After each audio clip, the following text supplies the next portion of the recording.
चांद पर बारिश कैसे होती है। दोस्तों स्वागत है आपका हमारी एक और इन्फॉर्मेटिव वीडियो में। दोस्तों यह तो आप सभी जानते हैं कि पूरा संसार अपने आप में ही एक रहस्य है। मनुष्य जो कि इस ब्रह्मांड के छोटे से हिस्से में यानी पृथ्वी पे रहता है, लगातार प्रयास कर रहा है कि वो इस रहस्य को सुलझा सके। मॉडर्न वर्ल्ड के डेवलप टेक्नोलॉजी की वजह से यह संभव हो पाया है कि इंसान अंतरिक्ष में उपस्थित अलग अलग ग्रहों पर पहुंचकर अपनी जिज्ञासा को शांत कर सके। सबसे बड़ी जिज्ञासा इंसानों के मन में जो रही है वो ये है कि पृथ्वी की तरह कहीं और किसी और ग्रह पर जीवन संभव है क्या।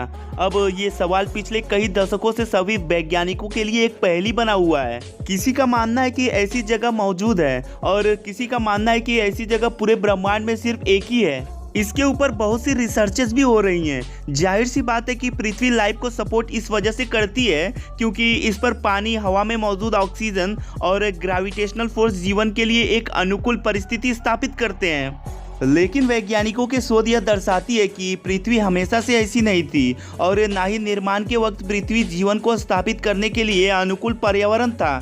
समय के साथ साथ यहाँ पर अलग अलग पदार्थ बनते चले गए और इसी वजह से धीरे धीरे पानी, हवा और अन्य रासायनिक पदार्थ भी पृथ्वी पर केमिकल रिएक्शन के कारण बन गया। समय के साथ साथ बादल बने और बारिश हुई, तो इस तरह से आज हम पृथ्वी को उस मौजूदा रूप में देख सकते हैं। और दोस्तों शायद ही आप में से किसी को ये बात पता होगी कि चांद पे भी पानी मौजूद है और ना सिर्फ वहाँ पर पानी मौजूद है बल्कि वहाँ पर भी बारिश होती है। पर फर्क सिर्फ इतना रहता है कि वहाँ की बारिश उल्टी होती है। अभी सुनने में भले ही आपको अजीब लग रहा होगा लेकिन यही सच है। अब इसके पीछे का कारण क्या है और कैसे चांद पर पानी की खोज की गई, यह सभी जानकारी आपको इस वीडियो में मिलने वाली है। इसलिए दोस्तों इस वीडियो को अंत तक जरूर देखिएगा।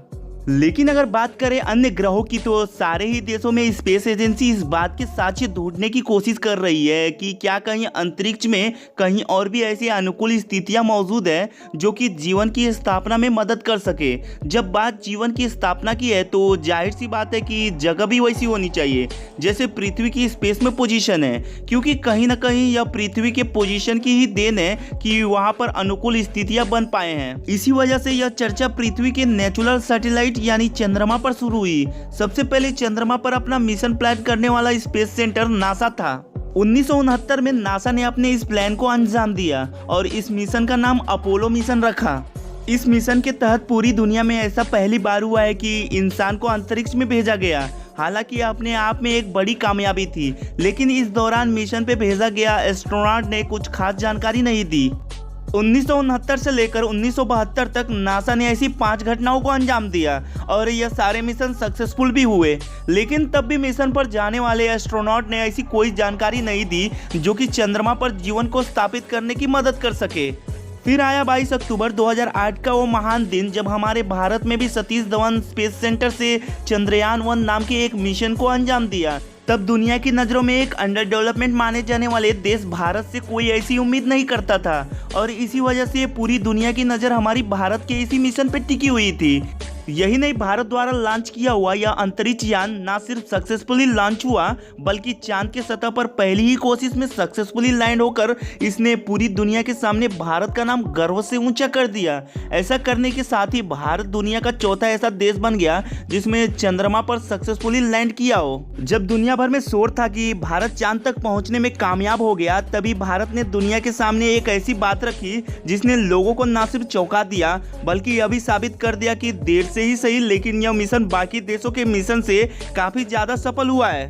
वैसे तो वैज्ञानिकों के द्वारा बनाए गए स्पेसक्राफ्ट चंद्रयान-1 की मुख्य काम चंद्रमा के सतह पर अपने सैटेलाइट को पहुंचाना और वहां चल रहे प्रक्रियाओं की जानकारी को पृथ्वी पर पहुंचाना था।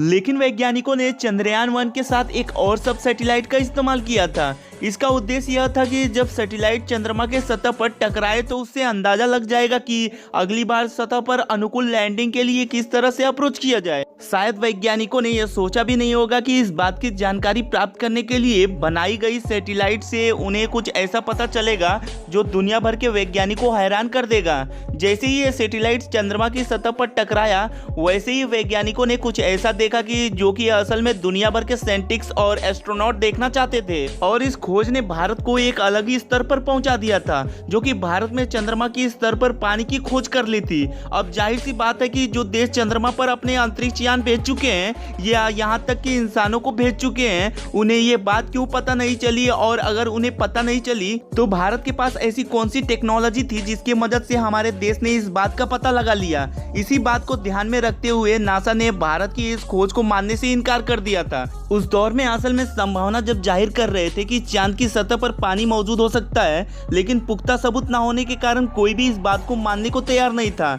जब 22 अक्टूबर 2008 को भारत ने अपने चंद्रयान मिशन के लिए अंतरिक्ष यान को लॉन्च किया और 14 नवंबर 2008 को चंद्रयान में लगाए सब सैटेलाइट को चांद की सतह पर क्रैश लैंड करवाया, तो पहली बार ऐसी साक्ष्य मिला जैसे दुनिया भर के वैज्ञानिक और स्पेस सेंटर को इस बात को यकीन दिला दिया कि चांद की सतह पर असल में पानी मौजूद है। चंद्रमा के पास पृथ्वी के जैसा कोई वायुमंडल तो मौजूद नहीं होता जो कि उल्का पिंड को टकराकर जलाकर राख कर दे।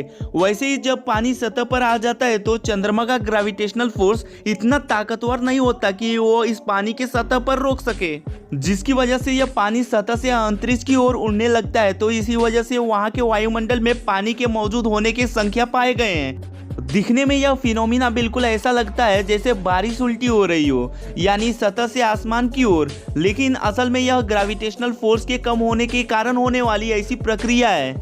इस तरह से चंद्रमा के एटमॉस्फेयर पानी के उपस्थित होने की इश्यू को जस्टिफाई किया गया और इसके लिए इसरो ने दुनिया भर के स्पेस ऑर्गेनाइजेशन और वैज्ञानिकों द्वारा बहुत एसोसिएशन गेन किया। इसरो ने दुनिया भर के स्पेस ऑर्गेनाइजेशन और वैज्ञानिकों द्वारा बहुत एप्रिसिएशन गेन किया। इसरो ने दुनिया को चंद्रमा के बारे में एक ऐसा तत्व बताया जो कि इंसान जीवन को स्थापित करने के लिए सबसे ज़्यादा जरूरी था।